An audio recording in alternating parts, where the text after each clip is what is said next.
Hey, what's up, world, and welcome to the 32nd edition of the Take One podcast. Golly, I know y'all should have enough of me this week because I done put out a whole bunch of shit. But everything is linked in the description below. Like I said on the last podcast, I banged out a lot of content, so go ahead and check that out as well as past podcasts.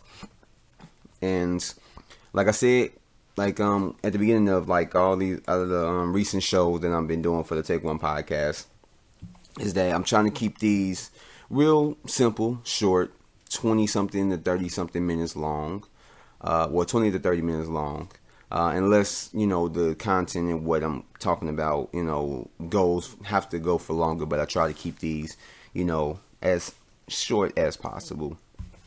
And so with that said, like the title entails, what made it so successful in the box office? The only thing that I can say is that it is a recognizable property.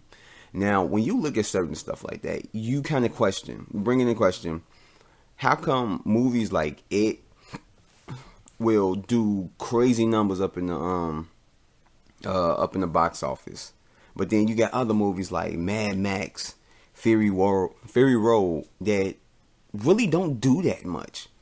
Mad Max is a recognizable property, but why did it do more? My whole thing is, it depends on its relevance. If it is relevant throughout the years, it's going to do numbers. Not saying that like every movie that is relevant throughout the years is going to be like, just knocking out the box office with like 80 something to 100, 200 million dollars opening weekend, second weekend, or by the end of this run by 600 million and stuff like that. But it all depends on its relevancy. I don't even know if that's the word, relevancy. Yeah. Oh well, I'm making it a word. It all depends on its relevancy. If throughout the years, if it's relevant, it don't even have to have like a reoccurring remake every 5 something years. But if people remember it, like have like a good memory or a certain type of memory that puts it up there. Mad Max Fury Road, I've said it before, is one of those movies where not a lot of people seen it. Like literally, I do movie reviews. I have not seen any of the Mad Max films besides Fury Road. So I'm going to go back and watch those. I haven't watched them, but I guarantee a lot of young people today haven't even heard of Mad Max, or if they've heard of it, they haven't seen it. And so when Fury Road came out, more than likely they don't even know that that's a part 4 to Mad Max, of the old ones. That it's not a remake or reboot or anything. They don't realize that it is a sequel. It's just have another actor playing Mad Max. So I think that's where it kind of like tanked. And then on top of that, you put it up in the theaters against a movie, Pitch Perfect, that is a recognizable property that people know. I think it was like Pitch Perfect 2 that it went up against. And it's like, of course, like you put that up against it, it's not gonna do numbers. And I'm not saying that it's impossible. They could have went head to head, and Mad Max could have beat out that because it's a damn good like action film. I don't understand why it didn't do the numbers. I do understand it, but even just as an action film, even if you don't know anything about the other films, this is not a film to where you have to go back and rewatch Mad Max 2 through 3 in order to get this film. You go into this movie and just like, damn, I like this movie. When is the next one coming out? Like, that's what type of movie it was. It's a standalone movie. And for that reason, I don't understand why it didn't do it. Just for that.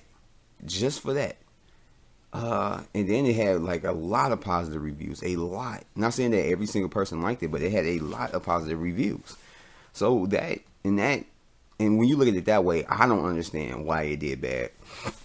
But it is a different type of entity. Like literally. But it's one of those movies where it's known. People didn't read the book, got freaked out by the book, but a lot of people have seen the miniseries. I, not being one of the collective people that have seen the miniseries, I am going to eventually watch it, but A lot of people watch that, and a lot of people have the thing and put it in their minds of it being very scary. Like that's the reason why they were scared of clowns throughout their childhood and all that stuff throughout their life. That's the reason why, because they were so freaked out about, you know, Tim Curry's Pennywise and all that stuff. So it made a big dent on kids' psyche and growing up and all that stuff.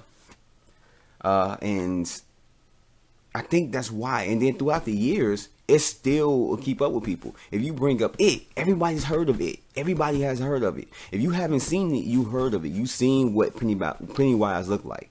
You may not have known what happened in the miniseries, or you know what he is, or whatever the hell, but you know of it. He's not as popular. I wouldn't even say I'll just put it like this. I ain't gonna say he's not as popular as Michael Myers and them. He is a iconic figure. Let's put it like that, an iconic figure. And going back to compare it to Mad Max isn't really an iconic figure. I don't even think like he is. Let's put it like that. Like he is. I'm gonna take that back. He is, but not in the sense of like an Indiana Jones. Like to movie people, to movie fans, yeah, he probably might, especially if you like them type of movies. He is. But not like an Indiana Jones or James Bond or something like that, where he is a crazy household name, where at least somebody has seen it, seen like movies like that, whether through their parents or just by themselves. You know, he's not, you know, Mad Max is just not one of those properties. But even if you haven't seen it, you still are kind of like, you still know about it. It's still relevant to you. And he's more of an iconic figure. So people will recognize freaking just everyday people. Just everyday people that you would walk up on the street will recognize Pennywise rather than Mad Max. Yes, and that's basically it. He's more of a recognizable property. More of a recognizable name. I mean, people know him as it, but I mean, probably not as Pennywise unless you've seen the miniseries. But in the same sense, he's more of a recognizable figure. And I think that's the reason why it was so successful. And then it's like people are suckers. I ain't gonna say suckers. I mean, that's such a bad word, because the thing is, like, I'm not talking about everybody else. I will be including myself in that. But a lot of people are kind of suckers for like like horror films that look like they are scary as shit. And this movie looked like it was scary as shit. I'm not going to give my opinion I'm not really give my opinion, because I have my non-spoiler and spoiler review out. It's in the link in the description below, so go check that out. But just to go off of it, this movie made bank because it's a recognizable property. People want to see this. People want to get scared. And like I said, it looks scary from the trailers. Well, it looked scary from the trailers. And it's a recognizable property. People want to see what's the new reincarnation or the new reimagining of Pennywise. How is he gonna fare? And that's like a lot of things. It's like we have this Pennywise who was the face of terror, you know, in certain senses, or clown terror. Let's put it like that. Who was the face of clown terror for so many years, and so it was kind of like a thing. Like, okay, Tim Curry isn't playing this version of it. So, and you got this other guy, Bill Skarsgård. So, how is he going to do it? Like, how is he going to do it better than Tim Curry? Is he not going to do it as good as Tim Curry? Like, how really is he going to do it? Is he going to be as scary as it? So, I think that was like a lot that was really on people's minds. If you've seen the miniseries, it's kind of like balancing it between, you know, is it gonna outbeat, you know, the old it? You know, how is this new reimagining of it gonna do? Pennywise, how is he gonna fare? I think that played a lot, that factored a lot into like people wanting to see this movie. And like I said, I mean, it's simply it comes down to just people love scary movies, even just the dumb, stupid ones. They make crap tons of money. Probably have like a $3 million budget and make over 80 million. You know, so it's kind of crazy. Like, so I think that above all things, not maybe like just the recognizable property, but that of all things is going to be the reason why it was so successful. Now, given my opinion, the movie wasn't horrible. I didn't hate the movie. I was disappointed with the movie. Like I said, you'll get my thoughts on the non-spoiler and spoiler review of the movie. But I mean, I was disappointed. But I know a lot of people talking about, oh, it was scary. A lot of people, loved the movie and they was creeped out and they got chills and stuff like that. So a lot of people got that. So I mean, it did its job as a horror film. It scares. I can see this movie being the movie that a lot of people are just like, whoa, just being freaked out about. So, I mean, it has a lot of things working for it than against it. And that's why it was so successful. I don't think anybody could speculate doing 100 million over the first weekend, but you got to think, what other movies are out there? That plays another factor in it. What other movies are out there that's like this?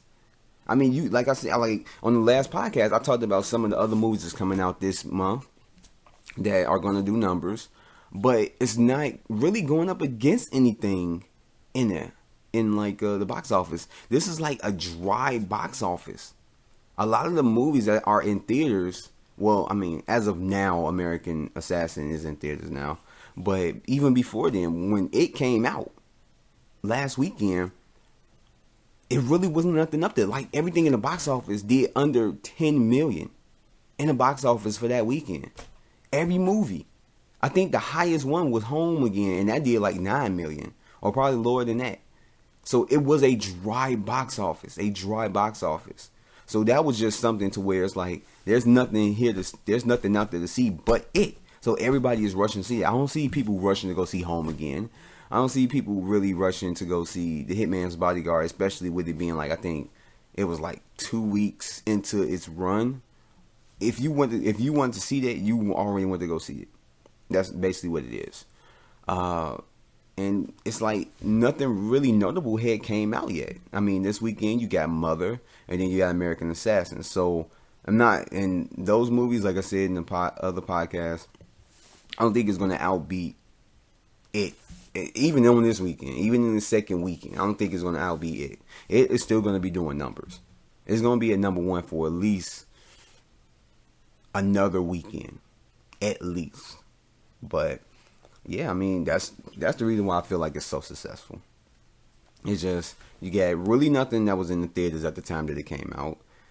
It's a horror film, so those going to do money. Not every single one of them, but those going to do numbers. Then it is a recognizable property. He is an iconic figure. So people are going to watch it because he is so iconic. And then it looks creepy. And then on top of that, it's like the comparison. How is this Pennywise going to fare to Tim Curry's Pennywise? So I know a lot of people are going to be hating on it. But like, oh, well, the old Ed was like more scarier, this and that. Who cares? Whatever. This movie did good. And those are the reasons why I believe it's successful. And and just going back to me being disappointed by it, I'm glad it's making the money that it's making. I have no problem with it. There's certain movies where I'm like, that movie made that much money. Like, two that come to the head is like Jurassic World. It's in the $1 billion club. The movie wasn't that good, and it's like a top 5 highest grossing movies of all time. Like. And then Suicide Squad, that movie was trash. That movie was garbage. And it ended up doing like, I think 800 million. Oh, like, yeah, movies like that, I have to question, why did it do that much? Like, it was just but that's just my opinion. You may think differently about those two movies, or at least one of them, whatever. But with it, even though I was disappointed of it, I'm glad it's making the money that it's making. Because I can see why people like the movie. I just didn't like it that much. I thought it was okay. But I can see why people would be scared. And just by that, I guess you could say, like, I can basically just go in it and be like, yo, okay, yeah, I can see. I'm glad it's making this money that it's making. I'm not bitter. I'm not saying that, don't go see it. Go see it. If you like it, you like it. If you don't, shit, you don't. So I mean, that's what it is. And so going to the next one. I'm gonna try to make these next ones kind of short because like I said, I'm trying to keep it in between 20 to 30 minutes long, and I've already talked about this for about 15 minutes. So I'm trying to make these next ones like really short. But the next topic I'm going to talk about is going back to it. That's going to be the theme until next week. That's going to be the theme. And I just want to talk real quick about the backstory of it. Now, going into this, I never knew anything about it besides he was a clown. He killed kids and stuff. I didn't know anything more about it. I didn't care to know anything more about it. But now since this movie came out, I wanted to know more about him. I was going on YouTube, and I don't know if this is all correct, which I'm taking it is. But I mean, if it's some inconsistencies and stuff, I mean, because I might be like not remembering a lot of stuff. But if you know more about it, put it down in the comment section below. Let me know. But it is a very interesting character. Very interesting. I thought it was just a demon. But then it's like after watching this movie, they over here hitting him and all this stuff. Well, yeah. Matter of fact, I'm not even going to talk more into it because that would be more spoilers. But they're able to actually physically, I mean, I guess you could say it's not a spoiler, but they're actually able to physically like harm Pennywise. In a sense to where they can hit him with a bat or something and he'll fall down or something like that. So I don't know if that's a spoiler, but I mean, I'm not saying like, oh, at the end, blah, blah, blah, blah, blah, blah, blah, happened, blah, blah, blah, blah, blah. And stuff like that. So I'm not in the game of giving out spoilers, but in a sense, Pennywise is able to be physically harmed. He's able to be physically harmed. Now, it's not going to continuously work. He's not like human where he's gonna have a bruise on his face for like weeks and stuff, and stuff like that. He can take if he gets stabbed, take the knife out and then be good the next time you see him. He won't have the stab wound. So he's able to be physically harmed at least for like a brief moment. But at the same time, he does supernatural things to where he can pop up out of nowhere, change your perception of life. Well, not life, but you just how you view things. He can like transform or transform into other things, your worst fears, your nightmares and stuff like that. So it's kind of like weird because when you look at certain like movies or when you think of demons, they can physically harm you, but I never heard of someone physically harming a demon. Unless, you're doing an exorcism or whatever. But that's when it's inside of a person's body. And it's like, so I was just kind of confused at that. Like, yeah, is he supposed to be a demon? Like, what is he? And so I basically just found out that it is a cosmic entity. That when the universe came to be, it was a turtle. Which seems kind of, it sounds kind of oddly bad, but oddly good. I mean, it sounds bad, but oddly interesting. I don't know how to describe it, but it was a cosmic turtle. And obviously this turtle was stupid or something, whatever the heck.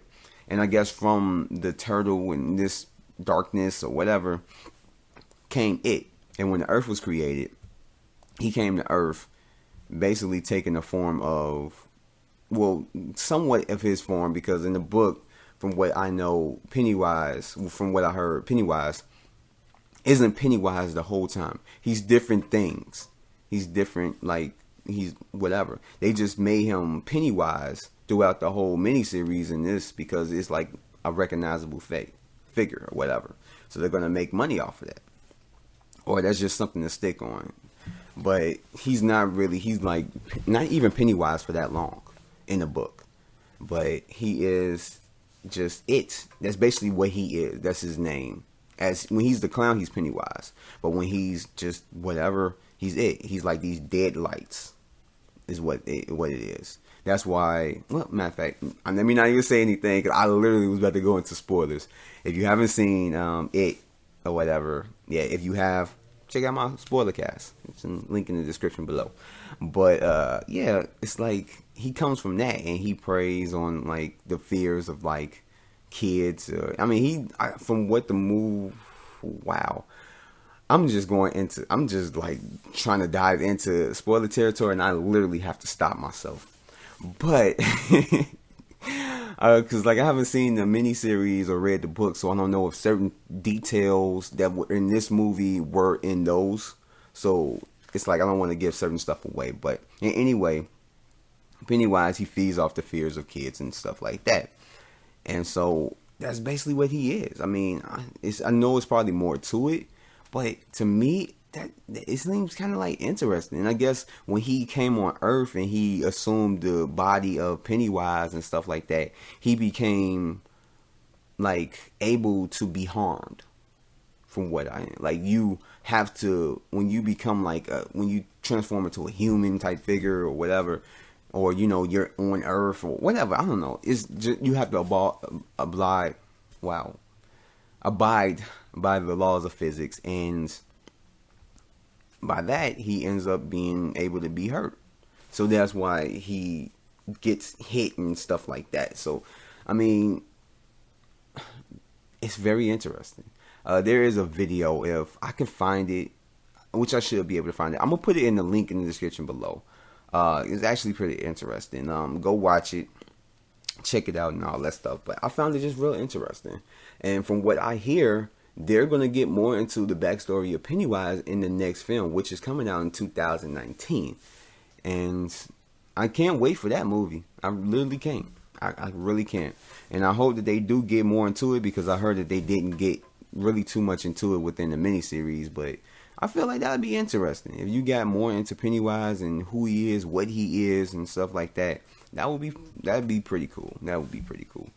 And so getting off of that, I'm going to talk about real quick about this streaming service that Disney is trying to come out with in 2019. So as of right now, Disney has confirmed that they're coming out with a streaming service that's going to basically just be all Disney. A Disney Channel that's on demand. That's just for everybody. Every single movie and all that stuff is going to be on this demand service. Well, going to be on this on demand service. And a lot of the movies that Netflix has that are Disney properties are going to be taken off of Netflix and put on this new streaming service. They don't have a name yet, I don't believe. But it all poses the question of, what the fuck? Now, given the whole fact, when you look at it from a business standpoint, this is actually smart, because it's going to bring in more money. It's going to bring in more money to Disney. Not like they need more money. Excuse me, early mornings. But it's not like they need money, But at the same time, you got money, you can always make more money, and that's basically what it is. And so it's like, I don't know, like, yeah, it's smart when it comes to the business. You bring in everybody in that, and then you're gonna have stuff that people can, they don't have to buy. You probably have a for flat rate, something like $10 a month, just stuff like that. I don't think it's gonna be crazy big where it's like $20, like $15, $20 a month. Which I don't know. Like, this could be a major fail. It could be a major fail, but I don't think it is. But like I said, it is smart. It's going to bring more money into that, because you're going to have a lot more stuff on there that people haven't seen in years, like old Cinderella movies and stuff like that. You're going to have a whole bunch of Disney properties on there that Netflix don't have or hasn't had before and stuff like that. And you're going to be watching on this streaming service. And then more than likely, we're going to have all new content that's straight to there, just like Netflix has its own original content. And it's like, okay, yeah, from a business standpoint, that's cool. From just a consumer standpoint, it does kind of suck, because certain things that were like Amazon or Netflix and Hulu basically came into the game to dominate it, to basically where it took you away from cable TV. A lot of people don't have cable TV. They just have like Hulu or Netflix and stuff like that. And that's really all you kind of need as of right now. I mean, cable is like crazy. Like, you're probably paying like 30 something to 80 to 100 something dollars, depending on what type of package you get and what type of cable service you have. And if you have all three of those services, you're literally, well, I say Amazon Prime. The thing is with Amazon Prime, you're paying for like everything from like more than likely if you have Amazon Prime, you have, you're buying off of Amazon. You're not just watching like the shows and stuff like that. You're buying off of Amazon. So that's like $100 a year. But you're paying for not only just to watch certain movies on Prime, but as far as like when you buying stuff from Amazon, it's the whole service that go along with it. So you're having that, and then you're paying what, maybe like $10 or something for the what is it for Hulu, and then you're paying like $10 for freaking Netflix. So you're not really paying too much, at least per month. And to throw, freaking Disney, for them to throw their hat up in there, more than likely you're gonna be paying $10, and then you're gonna be paying, like say if another company want to put out its own little streaming service, let's say AMC, and only put out their own stuff on there, and then it's like you're gonna want to watch that. I'm about to say YouTube, freaking, what is it? USA. Other companies start doing this. It's like you're gonna have different. So it's like it's gonna eventually end up becoming cable TV. You're just gonna be able to watch stuff online. But at the same time, you're gonna be paying after a while, paying the same prices you will be paying for cable. Let's say if you have 6 of them, they all cost $10 each. That's $60. This $60, like you might as well have cable at that point. So it's going to get to a point to where it's like, what streaming service do you really want? Do you want to have primarily Netflix or primarily Hulu, primarily the Disney one? And it's just, and like when you think of Disney, don't just think of like all the old, cartoon movies and digital animated movies that they have. I mean, Disney makes a whole bunch of other movies that are just regular movies, so I mean, they're going to have all those movies on there, more than likely. But then one of the things that just kind of like stands out is what's going to happen with the Netflix series, which is Daredevil, basically all the Defenders and Punisher. What's going to happen with those shows? Are they going to stay there? From what I hear is that they're going to stay there for now. So more than likely, if this end up really officially happening, and what if this really officially end up happening, it's going to be where it's like, where it's going to be like not at the beginning. It's probably gonna maybe take a year for them to bring over like the Defender or the Marvel properties, like the Defenders and Punisher and stuff like that, to its streaming service. They're not gonna do it right away. It's gonna be a waiting game. And the thing is like, I don't know, like when I looked at it before, it was kind of like a bad idea. Like, I don't think that they should, because when you look at Daredevil, Jessica Jones, Luke Cage, Iron Fist, and the Punisher that's gonna come out, it has a lot of gruesome scenes. I mean, it's not crazy gruesome. It's not like Saw crazy, but it has a lot of like sexual content. It has a lot of stuff like that. People having sex, people getting murdered and stuff like that, and just brutally beaten. So it's like, how would you do that? But at the same time, more than likely, when you look at Netflix, it has kids, like basically a thing to where you can have a kids account that just have kids movies in it. And that's basically how, like, I think Disney is going to do it. They're going to have a kid guidings or whatever, like, a thing to where it's like your kid can have an account that's just all, PG-13, Disney movies. Really just PG movies or what, Disney movies and shows or whatever. But then you're going to have one for adults where you can watch Daredevil or Jessica Jones that have content like that. So I think that's what they're going to end up doing. But the thing is, if they put it on their service, is it going to be the same Daredevil or same Jessica Jones or the property? Is it going to have the same type of content, or are they going to kind of dumb it down not even dumb it down, but clean it up just a little bit just to fit Disney? That's the thing. So it's like, is it a good idea from a business standpoint? Yeah. From a consumer standpoint, I just keep Netflix in the game. Just keep Netflix in the game, Hulu, and like Amazon. Guaranteed, it's not gonna be like that for long. It's gonna be more. But if you just keep them in the game, at least for right now, everything is all good. You don't need to touch it. If it ain't broke, don't fix it. Disney doing this is smart from a business standpoint, but I feel like it's going to suck for consumers because then it's like this. If it is a good service, which hopefully it is for Disney, more than likely, hopefully they. Well, put it like this: they are hoping that it is a good service that people would like it and keep coming back. But when it come down to it, we'll be willing to pay $40 a month or $30 a month for like each of these services combined. At the same, when it comes together, like you might as well be paying for cable. I don't know. It's just what it is. What it is. Hopefully, I don't change too much about the Netflix shows that Daredevil and all that stuff. If it ends up going to the streaming service, because that will really suck. Because I think Netflix has a big hand into how it is that they were able to go this route. So, I mean, it is what it is. So, hopefully, nothing really changed if they end up shifting those shows. And that's the one thing I'm really worried about. It's just the MCU shows that's connecting. Everything else, like Agents of S.H.I.E.L.D., they can keep that shit. But in any case, that ends my little thing on the Netflix, no, not the Netflix, the Disney streaming service. It's coming out in 2019. And that ends this podcast of the Take One podcast. Wow. I'm just now waking up and it's just crazy.